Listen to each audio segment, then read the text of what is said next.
Hey, Shalom. It's your brother Yahawah. First and foremost, I want to give all praises to the Most High, Yahawah, Bahashem, Yahushai, Bahashem Rakakadash. I want to give double honor to the apostles and the elders of Great Millstone. And I want to say Shalom to all the brothers and, of course, the few sisters who are pursuing this truth in sincerity. All right? May the blessing of election be upon your house. It's a quick lesson I'm going to do.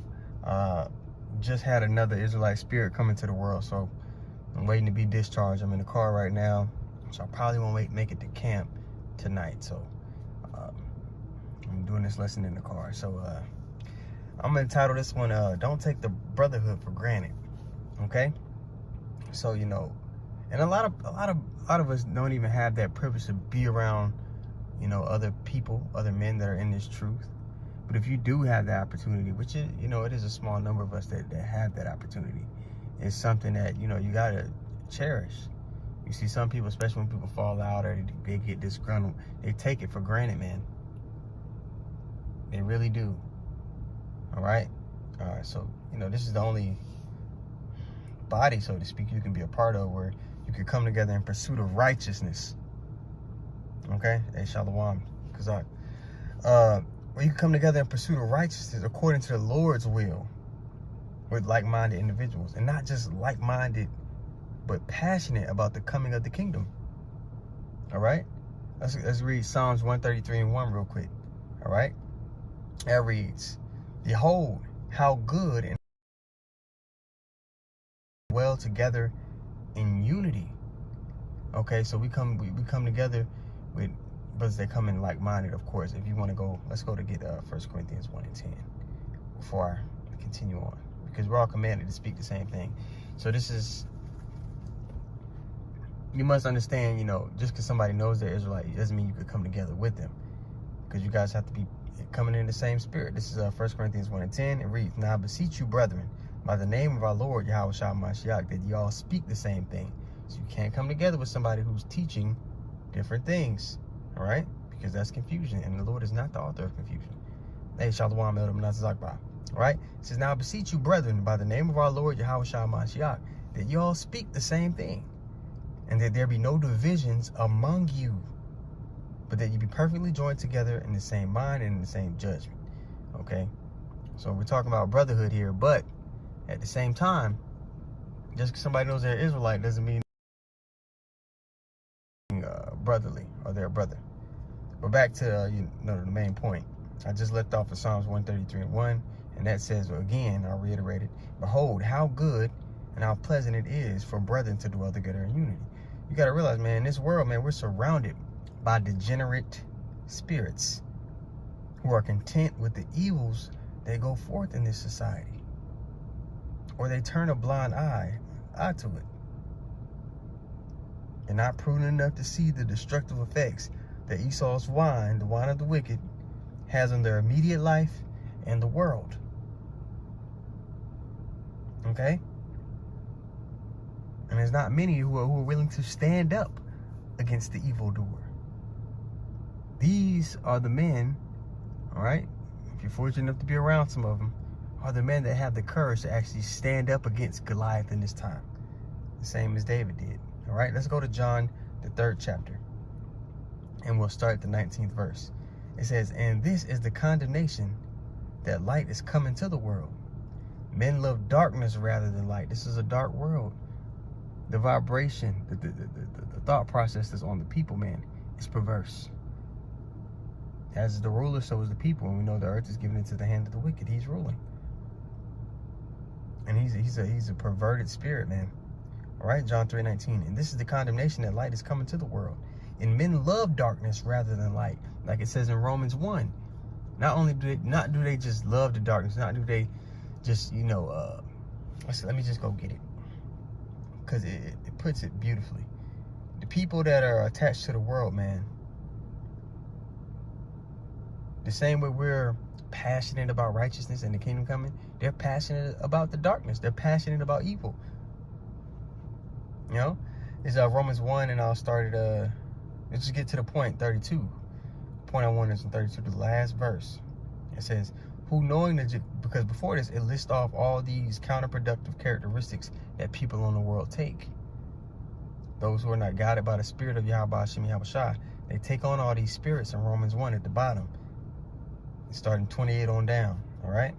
But 32 is the point, all right? It says, who, let me just read 28. Let's go through some of these characteristics, all right? And even as they did not like to retain Yahawah in their knowledge, Yahawah gave them over to a reprobate mind to do those things which are not convenient. So especially people that, you know, in the alphabet community, they say, I'm born this way. You know, the Lord put the spirit on you to be that way. So I guess you can say that you're born that way. But the Lord put the spirit on you to be wicked, man, because you're a perverse spirit. But let's read some of these other characteristics here. Verse 29. Fornication, wickedness, covetousness, maliciousness, full of envy, murder, debate, deceit, malignity, whisperers, backbiters, haters of God, despiteful, proud, boasters, inventors of evil things, disobedient to parents, without understanding, covenant breakers, without natural affection, implacable and merciful. All right, these are all the characteristics. Somebody who is not led by the Spirit, who is not seeking Yahawah by Hashem Yahushua. These are all the characteristics they're capable of having. They could turn into, they could demonstrate one of these characteristics at any time. If you've seen the movie The Matrix, a beautiful scene in the movie The Matrix is when he's taking Neo through the Matrix, and there's that scene where the woman walks by in the red dress. She was pleasant to look upon in that moment. But he said, hey, what are you looking at? The woman in the red dress? And he said, turn around. And he turned around, and she was an agent. Any of these people in the world, man, are capable of flipping and being a demon at any time because they're not led by the Spirit of Yahawah Hashem Yahushua. The same way we're tools for righteousness that the Lord can use, these people, all of them, majority of them, they're tools for the devil. They're tools for the wicked, the one who's working his coming is after the working of Satan. They're tools for him. You see? And Brother Kazak puts up Isaiah 5:20. Let's read that really quick. It says, woe unto them that call good, Salakia, that call evil good and good evil. Yeah, it's really the turning of things upside down, right? That put darkness for light and light for darkness. That put bitter for sweet and sweet for bitter. And these people that are in rulership, which is such a clue as to who the wicked are. The scriptures let you know what particular nation is going to be in rulership upon the Lord's return. You go to 2nd Ezra 6:9. It says, for Esau is the end of the world, meaning the end of the age. When the Lord comes back as that great power, the very people that are going to be in rulership are the Edomites. So don't listen to the apologists telling you something different, man. What do the scriptures say? And prophecy is like the, you know, the Zakba recently just made a lesson. Prophecy is their kryptonite. And you know, that's something I came to realize early on in the truth. When apologists come up, man, they'll never go into prophecy. They stay away from that. They search for a technicality and they try to wiggle around with that. And that don't even work. Okay? But yeah, let's read verse 32, Romans 1:32. All right? So these people in the world, this is them, who knowing the judgment of Yahawah, that they which commit such things, all those characteristics that we read, right? They which commit such things are worthy of death. Not only do the same, not only do they do them, but have pleasure in them that do it. That's why you see all these wicked celebrities who push these wayward agendas get uplifted by the people. They celebrate these wicked characteristics. Now, within the body, within the brotherhood, these are characteristics you should not see, and you shouldn't have to worry about. And it's a breath of fresh air to be around people who don't possess these wicked-ass qualities. All right? All right, let's go back to John, the 3rd chapter and the 19th verse.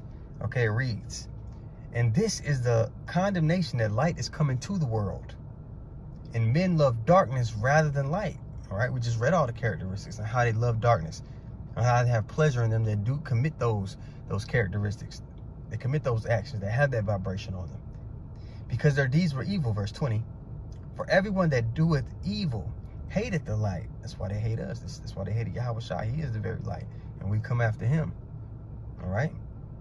For everyone that doeth evil hateth the light, neither cometh to the light, lest his deeds should be reproved. So that's why people, you know, they get all jaded in the spirit when they walk by or they hear these words.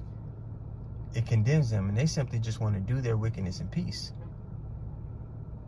But we throw a wrench in that when the Lord is blowing, through us like whistles, when his word is coming out of us. It strikes them the wrong way. For everyone that doeth evil hateth the light, neither cometh to the light, lest his deeds should be reproved. But he that doeth truth, right, which is a small remnant, cometh to the light, that his deeds may be made manifest, that they are wrought in Yahawah. So we seek to grow, we seek correction. We seek, to walk uprightly.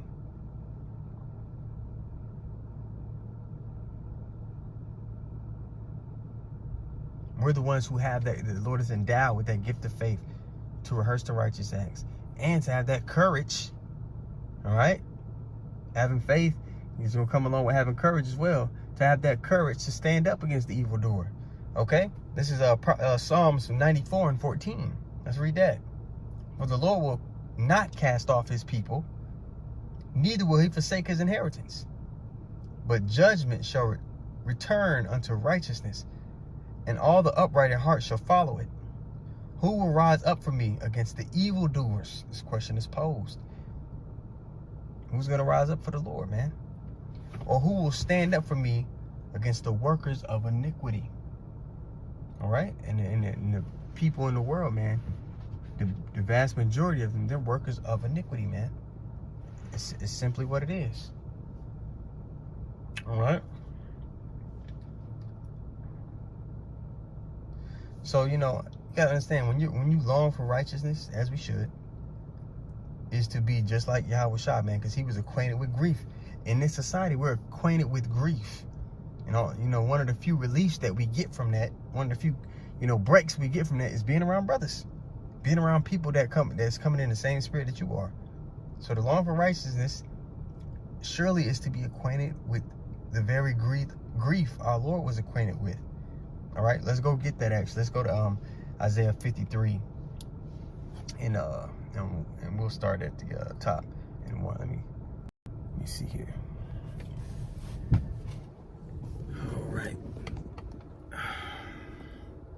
All right, this is Isaiah 53:1. All right, it says, who hath believed our report, and to whom is the arm, the arm of the Lord is Yahawah, whom the arm of the Lord revealed. For he shall grow up before him as a tender plant, and as a root out of the ground. All right, and we know who the root of David was as well. He have no form nor comeliness, and when we shall see him, there is no beauty that we should desire him. All right, so he, just like us, we don't necessarily per se have the look that draws people in just off a carnal standpoint. But, despite that, the Lord uses us. When the Lord chose David, and we did this me and Elder Yatzizak, we talked about this in the lesson. When he chose David, all right, because remember he first chose Saul, and Saul looked the part. And you have some Israelites today that are the house of Saul. But when he chose David, he was the youngest out of all of his brothers. He didn't necessarily look the part of the king. Nonetheless, that's who the Lord chose. The Lord told Samuel when he was choosing him not to look upon his appearance, man. The Lord's ways are, higher than our ways, okay? But let's continue on. Isaiah 53:3. He is despised and rejected of men, as are we, okay? And the Wisdom of Solomon is a beautiful chapter that goes along with that. He is despised and rejected of men, a man of sorrows. Now, if you're in this truth, this should resonate with you a little bit, because you should be feeling kind of the same way. Isaiah 53:3, he is despised and rejected of men, a man of sorrows and acquainted with grief. And we're going to feel this even more so in the days to come. And we hid, as it were, our faces from him. He was despised, and we esteemed him not. Surely he hath borne our griefs and carried our sorrows, yet we did esteem him stricken, smitten of God, and afflicted. And the elect, man, people, the same way we have that reverence for Yahawah. Like, man, look what all he went through. Look how he laid his life down for us. He showed us the greatest love. Greater love have no man than this, that a man laid down his life for his friends. And now we're reciprocating that love back to him. But the nation as a whole, especially in the kingdom, they're gonna look at the man of the elect like they're gonna look at us like how we're looking at Yahawah. Obviously, in the kingdom of heaven, Yahawah is first, right? But we're gonna get glory too. We're gonna be revered in that same fashion, man, because we were the ones that stood so stiffly for the things of Yahawah. All right, verse 54. Surely he hath borne our griefs and carried our sorrows, yet we did esteem him stricken, smitten of God, and afflicted. But he was wounded for our transgressions, and he was bruised for our iniquities. The chastisement of our peace was upon him. With his stripes we are healed. All right, so we're gonna catch a little adversity. We're gonna be tried in the furnace of adversity. Okay, but we were given that opportunity to be healed because of what our big brother did for us. And when you're around the brotherhood, that is something that they too understand. They actually understand it. The people in the church, they say they do, but it's all lip service. They're under the vibration of do as thou wilt. All right, and that's why I always say Christianity is really synonymous with Satanism. Do as thou wilt. What do the Christians say in the church? They say they flip this the phrase a little bit. They say come as you are. Same thing. When the Lord requires you to change, to become a new creature, man. And what is that standard that you become a new creature by? How do you measure your ways? The laws, man. You're supposed to be rehearsing the righteous acts to the best of your ability. But in the church, they'll tell you it's done away with, unless you don't got to keep it. Or that's you see what I'm saying? So, you know, people in the world, man, they're dark. They're really dark, and they try to pass it off as light. They try to pass their lifestyle off as a good thing when it's really just a million pathways to death. Okay, let's go to 2 Peter 2:7. Read that really quick, because this is how the elect, this is how those that are seeking Yahawah are going to feel on this side. 2 Peter 2:7. And delivered just Lot. And we know Lot was what? Vexed with the filthy conversation of the wicked. That's why it's hard to even be around these people, to talk around them. That's why I did that lesson yesterday. What is speaking in tongues?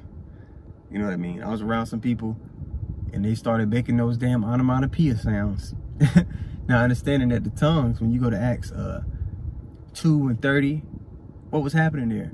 The Lord put the Spirit on the disciples to where they could they were speaking, but people were hearing it in their own native language where they grew up, because in the day of Pentecost was happening. You had Israelites from all these different lands, all these different nations, all right, and they came and they say, are not these men from Galilee? How are they speaking these far off languages, the languages I grew up with? How we hear every man in our own tongue. And that was talking about a language. And then on top of that, when somebody's speaking a different tongue, you're supposed to have what according to the word? In Corinthians, it tells you you're supposed to have an interpreter so that the whole church can be edified, because the whole purpose of speaking the words of the Lord is for edification's sake. It's not some incomprehensible language. When you look up what is speaking in tongues in dictionary.com online, it tells you it's an incomprehensible language.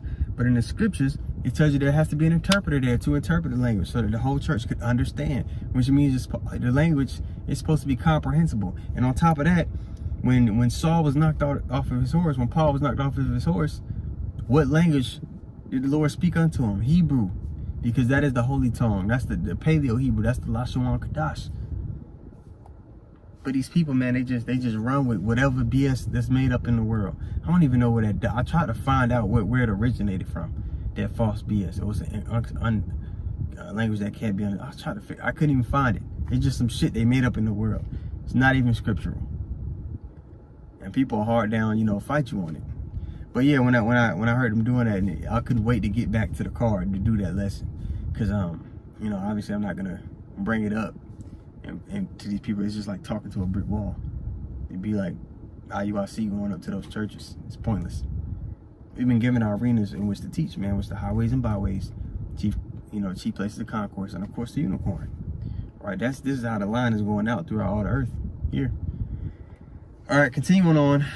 Let's go to Ezekiel 9:4 just to double down the point. How Lot was vexed. Okay, our Lord was acquainted with grief. Okay, and the elect are going to be what? Sighing and crying for the abominations being done. All right, so this is Ezekiel 9:4. All right, it says, and the Lord said unto him, go through. He's speaking to an angel who his role has been has been to mark those who are sighing and crying with the mark of exemption from judgment. So you have the mark of the beast, which is that physical carnal mark, because Esau's carnal, which you're going to need to buy and sell and function in his society. All right, that mark. But then you have another mark, Yahawah, which is a mark of exemption from judgment, which is what it's talking about here in Ezekiel 9. Okay, Ezekiel 9:4. And the Lord said unto him, go through the midst of the city, through the midst of Jerusalem. And Jerusalem, as you all know, is a people before it's a place. Okay, let me see what the brother said. Kazak said, the word of Yahawah B'Shem Yahushua is likened unto being braille, and someone trying to read it without having fingers. It's simple facts. And that's a good illustration of that. If you guys go rewatch the movie The Book of Eli. I don't want to, well, yeah, I'm not going to ruin the movie for those who haven't seen it. But go watch The Book of Eli, because he made that comment. So go watch The Book of Eli, man. If the Lord hasn't equipped you to understand this, you're not going to understand it. No matter how intellectually endowed you are, it doesn't matter. If the Lord hasn't given you the tools to see this, that's it. You're not going to see it. You understand? Okay, so let's go to, let's finish reading Ezekiel 9:4. It says, and the Lord said unto him, go through the midst of the city, through the midst of Jerusalem, and set a mark upon the foreheads of the men that sigh and that cry for all the abominations that be done in the midst thereof. You're bombarded with wickedness in the society. Habakkuk 2:4 tells you how this devil pushes his wine, his way of thinking, his perception of what right and wrong is on you, on all the world, and it's pushed on you. Especially growing up here, being in Babylon, man. My kids, you know, I see the stuff the shows they turn on. I go watch a little bit of the show. I'm like, what is this? All this wickedness putting this indirectly being put in the show. They're attacking the kids. The adults have already conformed to it. It's just a persistent bombardment of evil and wickedness and things that are contrary to what the Lord said. And that's why so much judgment is going out on earth. That's why people are dying at such a rampant rate. That's why so much disease is being poured out, man, because the Lord is judging people because they're being disobedient and they think it's a game. But we're going to see how much of a game it is here soon, man. Great death is about to go out in the earth. And the only people that comprehend this are those that are seeking Yahawah B'Shem Yahushua. And again, that's why the Brotherhood is such a relief from the world. All right, continuing on. But you know, I'll say this. Our primary comfort is this word. There's some brothers who you don't get to be, you know, around brothers, you know, like that. You know, the closest you get to being around brothers is the unicorn, man. But everybody has their lot in this walk. But you know, blessed is he that readeth. And that's the primary comfort.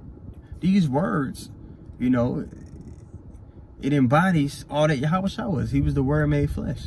But this is our comforter. That's going to be with us forever. Let's actually go get that. Okay? Let's go to John 14:26. Okay? It reads, but the comforter, which is the Holy Spirit, whom the Father will send in my name, he shall teach you all things. Everything that, and this is why we say we have 100% truth as well. All the things that we need to know to be delivered, to be saved in this time, the Lord has endowed us with that. There are going to be things that we have no idea about that we're going to learn about when we get our new bodies, when the laws are written in our inward parts. But to accomplish the goal, which is salvation in this time, the Lord has endowed us with all the knowledge that we need to have